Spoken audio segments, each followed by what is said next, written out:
De Prades tenim tot aquest desplegament de telescopis per observar l'eclipsi amb molta expectació. Ja veiem que han vingut molts nens avui de l'escola Serra de Prades a veure aquest eclipsi, molts nens i no tan nens, perquè hi ha molta gent del poble que també s'ha animat a venir aquí a les instal·lacions que ha muntat el Parc Astronòmic de les Muntanyes de Prades per veure l'eclipsi. Anem a veure-ho perquè ja ho veiem veure, ja ho podem veure. Insisteixo en el fet que mai es pot mirar el sol a simple vista, per tant ho hem de fer amb altres tècniques. I quina és la millor tècnica per fer? És projectar a través d'un telescopi la imatge del sol.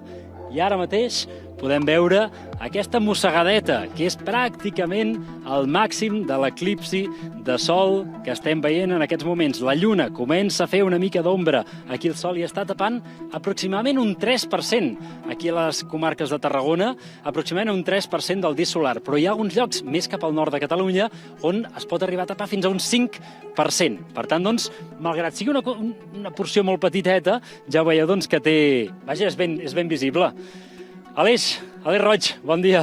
Hola, molt bon dia. Un èxit, no, aquesta observació? Una meravella tenir aquí els alumnes de l'Escola Serra de Prades i veïns i veïnes del municipi per veure aquest fenomen astronòmic singular.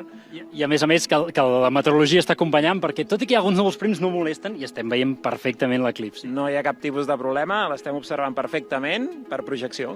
Abans m'he fixat quan explicaves com observar aquest eclipsi, els explicaves als nanos que una cosa que no podem fer és mirar el sol directament i ho feies d'una manera molt didàctica. Mira, fixeu-vos, això és una fulla de roure revoll, el roure de Prades.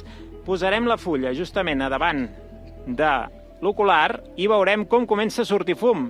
Fixeu-vos, està començant a cremar la fulla, per tant, això és el que li passaria al nostre ull si el poséssim doncs, a davant de l'ocular, mirant amb un telescopi. Mai hem d'observar el sol directament amb un telescopi, mai. Sempre s'ha de fer per projecció i sempre amb professionals. Comença a fer una mica de pudoreta cremat, vull dir que sí, mai mirar-lo directament, ni amb els oculars, ni tan sols directament, perquè també ens podria fer molt mal. Aquest realment és un sistema extraordinari per observar el sol, aquesta projecció, perquè fins i tot es poden arribar a veure les taques solars que tenim en aquests moments. Exacte, aquí veiem molt petita, però veiem una taqueta de color fosc, de color negre, aquí a la part, en el perímetre, veiem una taca solar. Aquesta zona està a menys temperatura i per contrast la veiem fosca. Hem de dir que ocupa un planeta Terra. O sigui, això és un planeta Terra. I és que de planetes Terra dins del Sol n'hi caben 1 milió. A vegades no ens fem la idea del que estem veient. Això és 1 milió de planetes Terra en volum. Molt bé. Aleix, deixa'm que ensenyem altres mecanismes que podem fer servir en aquests moments per observar l'eclipsi, perquè vosaltres també... Vine, Aleix.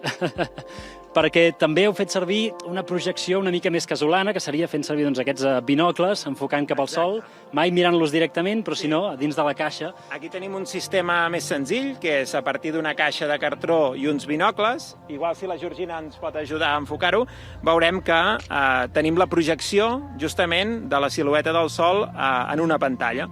Això és un sistema que ens podríem fer a casa amb uns binocles, una caixa de cartró, i simplement hauríem d'anar jugant i hauríem d'anar aconseguint doncs, de que es formés la imatge del sol a la pantalla. Això després ens entretindrem. La Georgina es posa a fer-ho ara i en un moment ho tindrem. Això serien sistemes casolans, però a veure, si hem de fer una fotografia del sol en aquests moments, com ho faríem?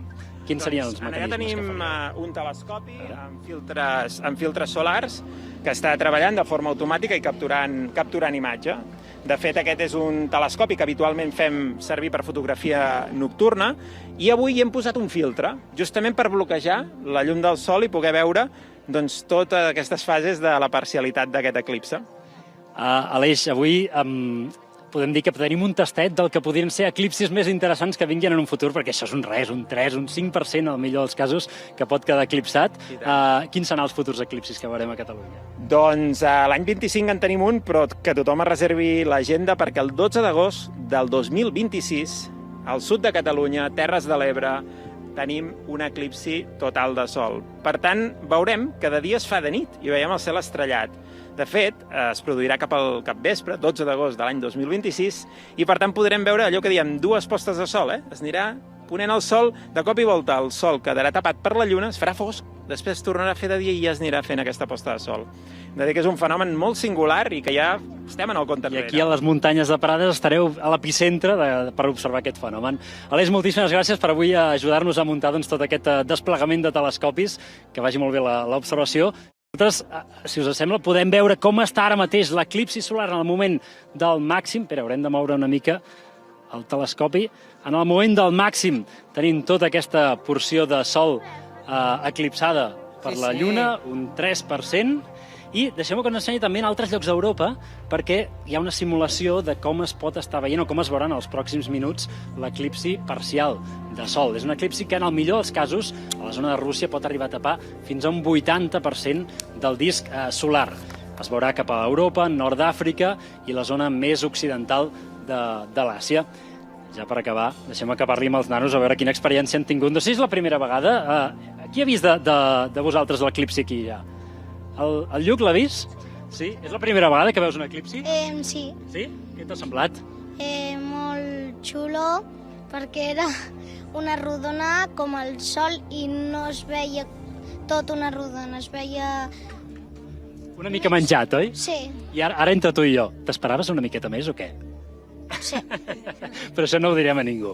El 2026 no et perdis, perquè llavors veurem tot el sol tapat. Gràcies, Lluc, que vagi bé. Doncs ja ho sabeu, esperar una miqueta més per veure eclipsis més espectaculars, però de moment aquí parades hem tingut avui un bon tastet.